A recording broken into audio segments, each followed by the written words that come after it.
Día 10 de junio. Beata Ana María Taigui, madre de familia, del año 1837. Durante el siglo XIX, una de las mujeres más populares y de mayor fama de santidad en Roma fue Ana María Taigui. Nació en 1729, en Siena, en Italia. Su padre quedó en la más absoluta pobreza y se fue a vivir a Roma. La pusieron unos meses en la escuela, cuando era niña, pero luego llegó una epidemia de viruela y tuvieron que cerrar la escuela. Ella medio aprendió a leer, pero no aprendió a escribir. Apenas podía garabatear un poquito su firma y nada más. Su familia vivía en una muy pobre casa en un barrio de Roma. El papá consiguió trabajo como obrero. Su padre desahogaba el mal genio que tenía, que le producía su extrema pobreza, insultándola sin compasión. La mamá también la humillaba frecuentemente, y a la pobre muchacha no le quedaba otro remedio que callar y ofrecer todo por amor a Dios. Aprendió a hacer costuras, y trabajando en el almacén de dos señoras, fabricaba ropa de mujer, y así ayudaba a conseguir la alimentación para su familia. Y aunque sus padres, que en vez de confortarse con su suerte, eran cada día más irascibles, la trataban con extrema dureza. Ella, sin embargo, tenía siempre la sonrisa en los labios, tratando de alegrar un poco la amargura vivida de su hogar. Su mayor consuelo y alegría los encontraba en la oración. Un día, en la casa donde trabajaba su padre, le avisaron que quedaba vacante un puesto de sirvienta, y él llevó allí para Ana María.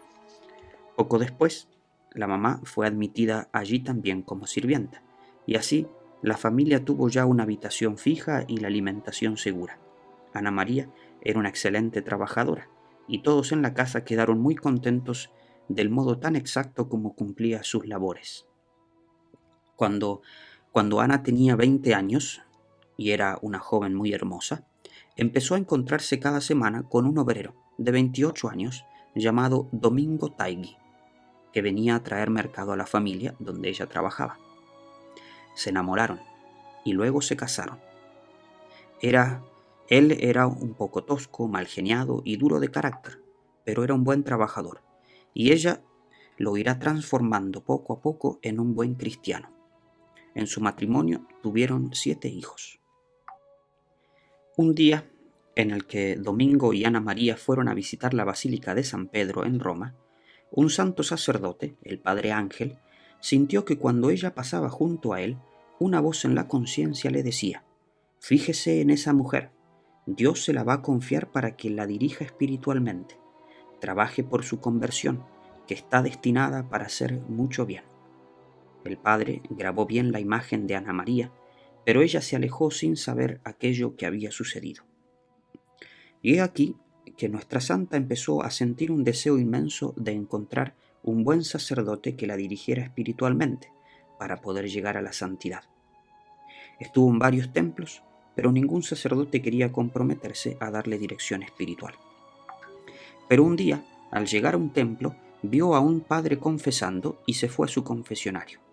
Era el padre Ángel, el cual al verla le dijo: «Por fin ha venido, buena mujer.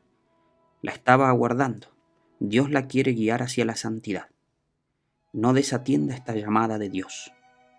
Y le contó las palabras que había escuchado el día que la vio por primera vez en la Basílica de San Pedro. Desde entonces empieza para Ana María una nueva vida espiritual. Bajo la dirección espiritual del Padre Ángel, comienza a llevar una vida de oración y de penitencia, pero para consejo de su director espiritual, deja de hacer ciertas penitencias que le hacían daño para la salud y se dedica a cumplir aquel viejo lema: la mejor penitencia es la paciencia. En pleno verano, bajo el calor más ardiente, hace el sacrificio de no tomar bebidas refrescantes. Demuestra gran paciencia cuando su marido estaba en arranques de mal genio. Madruga para tener todo listo para sus hijos que van a estudiar y se dedica con todo el esmero a educarlos lo mejor posible. Sufre con admirable paciencia las burlas de muchas personas que la tildan de beata, besa ladrillos, etc. Y sucede entonces algo muy especial.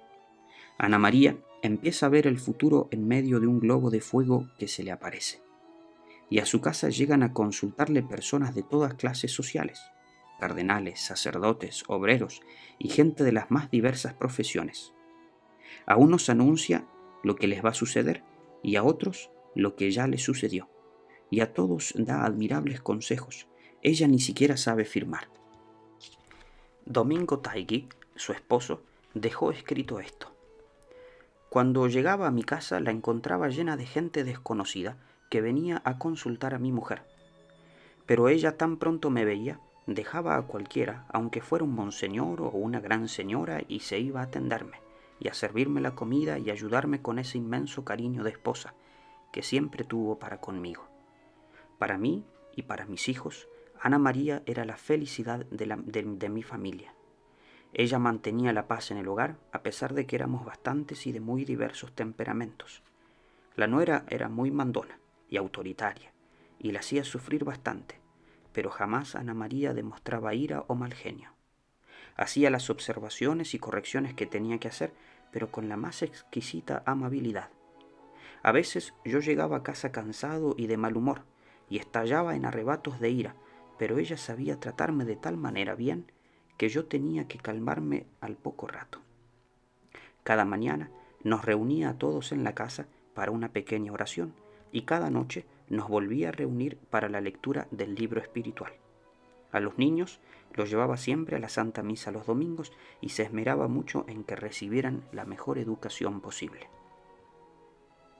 Para llevarla a la santidad, Dios le permitió muy frecuentes sufrimientos, que ella ofrecía siempre por la conversión de los pecadores. Por meses y años tuvo que sufrir una gran sequedad espiritual y angustias interiores. Antes de morir, padeció 7 meses de dolorosa agonía, y a pesar de todo, su extrema sonrisa no desaparecía de sus labios. Sufrió la pena de ver morir a 4 de sus 7 hijos. Además, tuvo que sufrir por las calumnias y por las murmuraciones de la gente. De varias personas anunció la fecha en que iban a morir y se cumplió exactamente. Anunció también graves peligros y males que iban a llegar a la Santa Iglesia, y en verdad que llegaron. Pidió a Dios y obtuvo de él que mientras ella viviera no llegara la peste de tifo negro a Roma, y así sucedió. A los 8 días de su muerte llegó a Roma la terrible peste. Murió el 9 de junio de 1867, a la edad de 68 años. Por su intercesión se han obtenido maravillosos milagros. Su cuerpo se conserva incorrupto en Roma.